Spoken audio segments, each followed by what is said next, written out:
We are here at the Long Beach Convention Center for Midsummer Scream. Let's check out what's going on day one.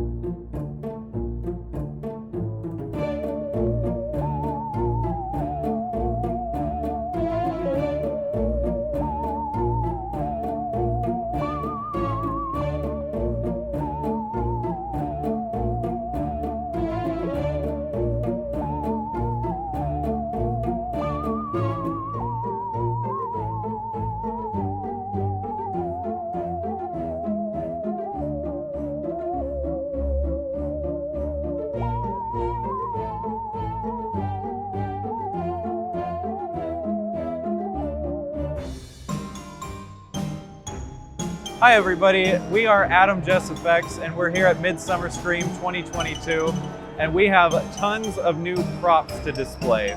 All kinds of fun, nasty pumpkin stuff, some gory stuff as well, and a ton of dead bodies. We make everything ourselves here locally. We have a couple of talented artists come in and help us once in a while, but other than that, it's all handmade, so everything is pretty much one of a kind for the most part. So please stop on by if you're here this weekend, or check out our website, Adam Jess Effects, or our Instagram, Adam Jess Effects, same thing, and catch us there and see all the new updates.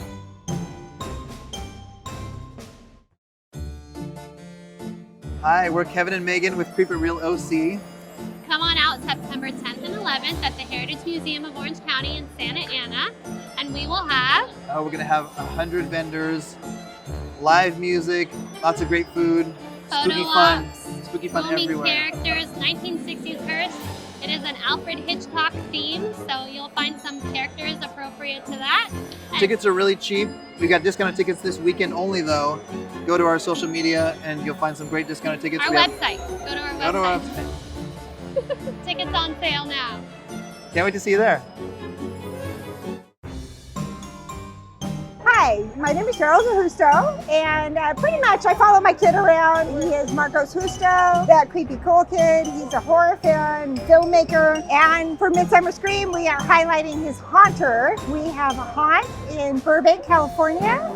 Every Halloween, we have the Circus of Nightmares, and we have been fortunate to bring a little portion of it to Midsummer Scream. Hopefully everyone enjoys it and they can come out in October and experience the bigger circus. We are targeting October 19th. It might be a little bit flexible, and obviously we run through Halloween. Everyone's invited. Hey, my name's Adrian. I'm here with Inferno Effects at Midsummer Scream, and I'm here to show you one of my new favorite masks. It's the wolf skull. It got a movable jaw, resin teeth. It's all latex with fur laid on. It's very lightweight, very durable, foam with fill on the inside. Everything's handmade by me. It's very durable to survive the industry, multiple nights. You know how scare actors get. You've got an O-ring strap system. It can fit all size heads. Movable jaws attached to the mask. As a scare actor myself, I know what durability goes into making a mask and what it takes. So these things are designed to survive multiple nights, no matter who wears them, how much you tear on them, how much you tug, they're going to survive the season.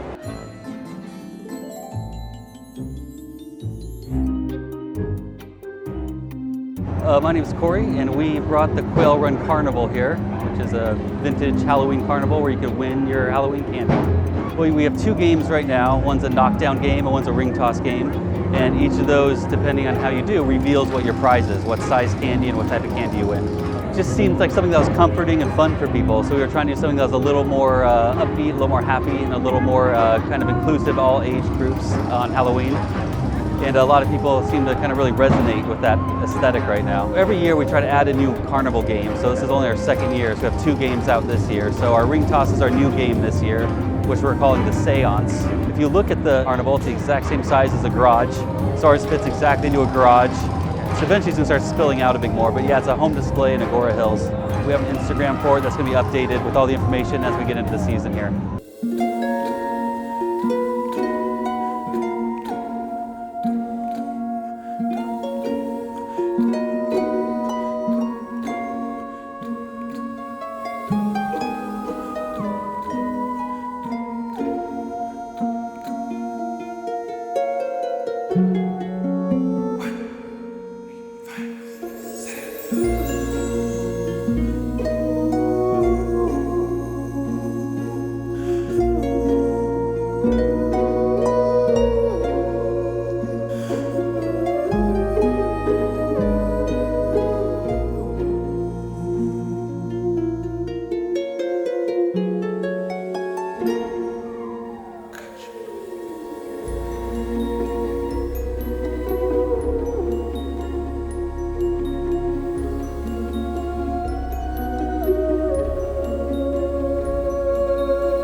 final day of Midsummer Scream, and we're gonna check out the Hall of Shadows.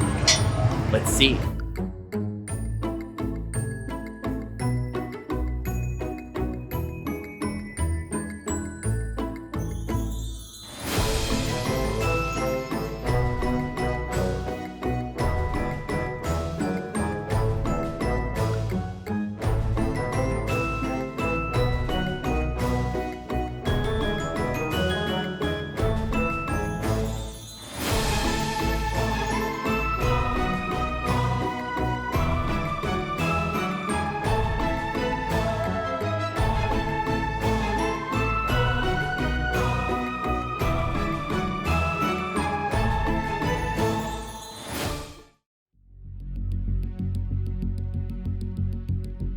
Hi, my name is Ernie Velos. I'm part of Santa Ana Haunt. This year I teamed up with them and I did the graveyard that's in the front. Hi, my name is Jesus Garcia. I go by Chewy. I am the founder of Santa Ana Haunt and Eulogy Collective along with these guys, and I'm basically the creative director for everything that goes on here. My name's Ryan Jari. I go by Old Bones. I did all the lighting and audio that we have here at Santa Ana Haunt this year. So we brought back our church facade that people loved so much in our past year. This guy right here to my left created a whole light show that's going on. So it's all sequenced to some pretty awesome tracks that we were able to license.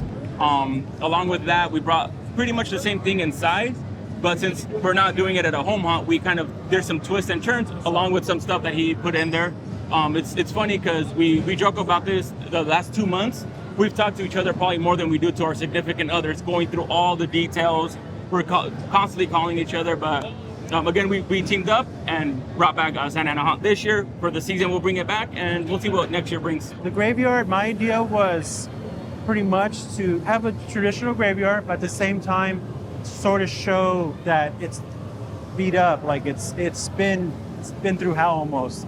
There's a lot of cracks in it, a lot of dirt. It's very like lifted up.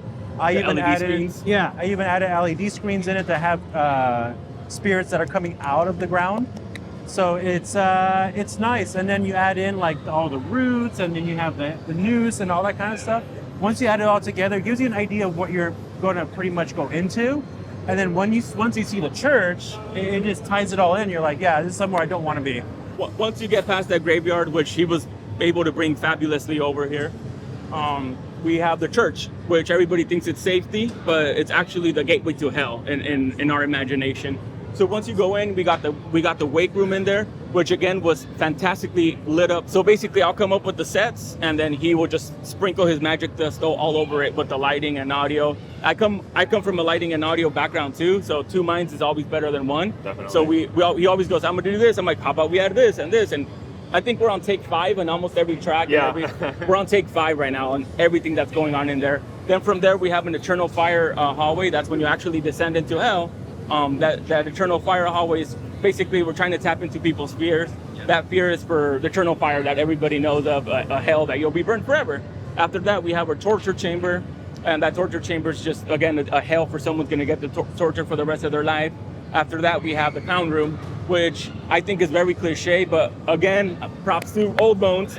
He made it come to life fabulously, like that track in there, the lighting and everything. And then we brought back some stuff from last year, which would be like our strobe light hallway, which was done very different this year, our Fear the Dark, and then we have a grand finale room that's all white, so it's mimicking a heaven or you being reborn again, but it's glitching, so you don't know if you actually left hell, and then we leave you off with your thoughts. My sort of ethos behind lighting is it shouldn't be static, it should be dynamic, it should move and evolve and sync with the music. So we set out, as I'm like talking, I'm like making sure stuff's still synced up behind me.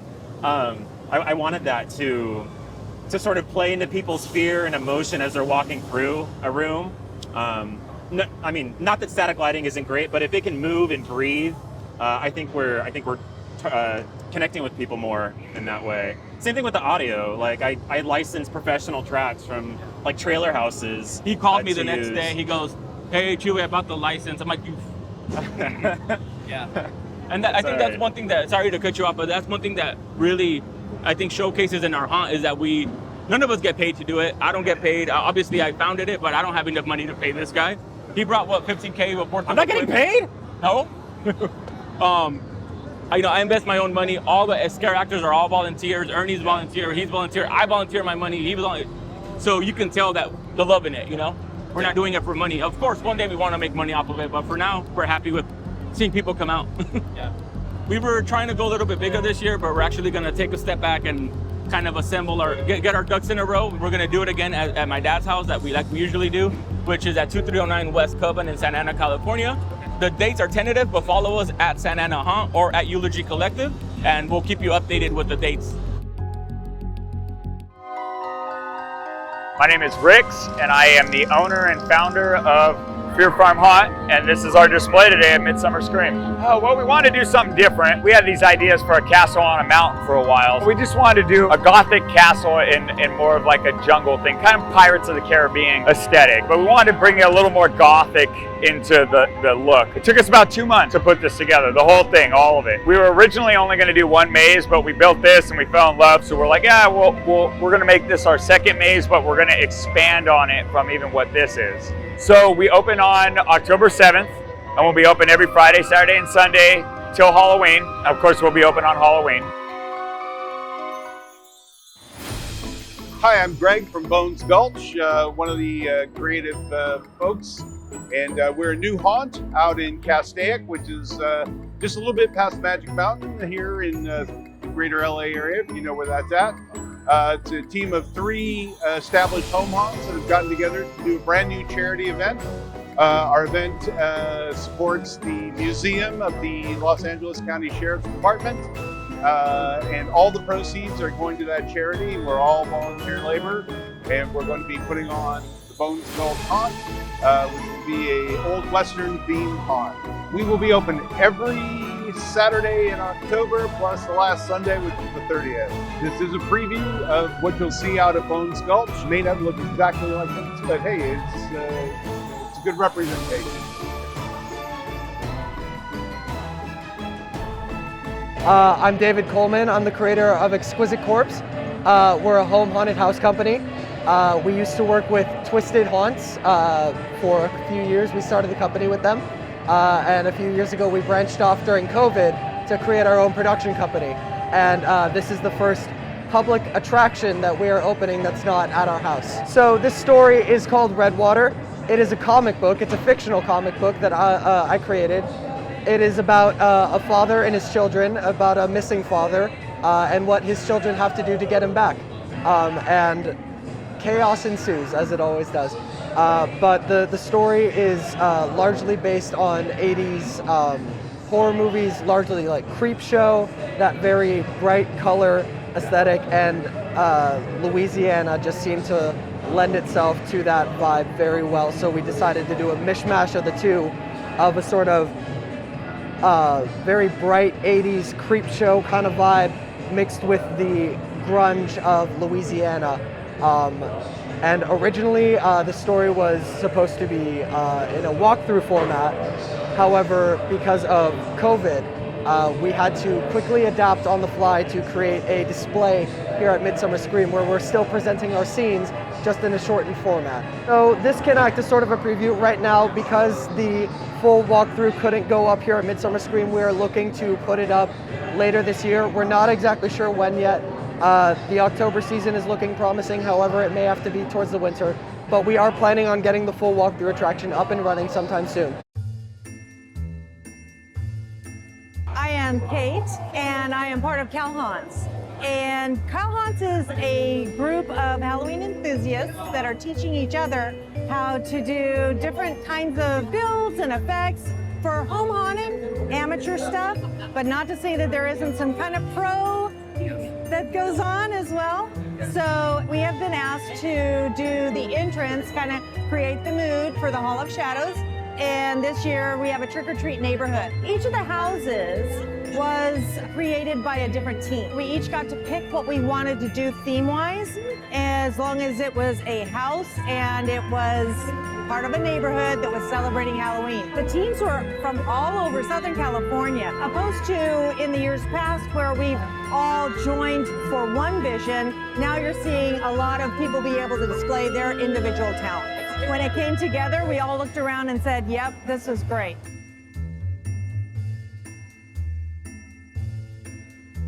starting on this side, we have Nightmare on Elm Street. And that was Jim, and he pretty much did that on his own. His wife, Amanda, chipped in when she had time and availability. But yeah, he was pretty much on his own on that one. Next one over is a pumpkin house. That was a Team South Bay. We had probably the bigger team of people that were in the area that could come and work on that. Next one over is a clown house. Javier has a clown town that he's done every year. And he got cancer 2 years ago, but he really, really wanted to do this. So he moved forward, he worked on it, and unfortunately passed away just in the last month. And so his wife, Marissa, as a tribute and an honor to Javier, said, yes, I want to go forward. So Cal Hans rallied and said, we will make this happen for Javier.